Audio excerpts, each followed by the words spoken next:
పడ్డాడు, రక్తం పడ్డది, మనకు సంబంధం లేదు, మనం లేకపోతే ఇట్లాంటి గాలి పరిస్థితిలో మన మీద పడితే పోలీసు వాళ్ళు కేసు వస్తుందా ఆగింది, మనకు సంబంధం లేదు.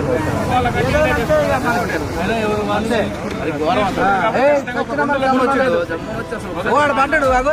మానవత్వం లేని సమాజంలో మన కళ్ళ ముందు ఒక బాబు యాక్సిడెంట్ కింద పడిపోతే కనీసం దగ్గరకు వచ్చి పలకరించే వాళ్ళు కూడా లేకుండా ఈ సమాజం ఏమైపోతుంది, ఈ మానవత్వం ఏమైపోతుంది, అతన్ని తీసే పరిస్థితి కూడా లేరు. ఒక వికలాంగుడు వచ్చి తీసిన దాకా కూడా అందరూ చూస్తున్నారు. ఈరోజు అతను కావచ్చు, రేపు మనం కావచ్చు, ఎల్లుండి ఇంకొకరం కావచ్చు. కానీ ఏదేమైనా కానీ మా మనుషులుగా మనం బ్రతకాలంటే మానవత్వం అనేది ఉండాలి.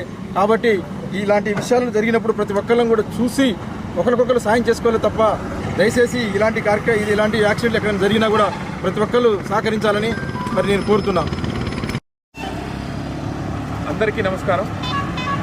మనం ప్రతినిత్యం మానవత్వం లేని ప్రజల మధ్య జీవిస్తున్నామన్న ఒక విషయాన్ని మీకు తెలియపరచడం కోసం తీసే మా ఈ చిన్న ప్రయత్నానికి మీ అందరూ సహకరిస్తారని మాత్రం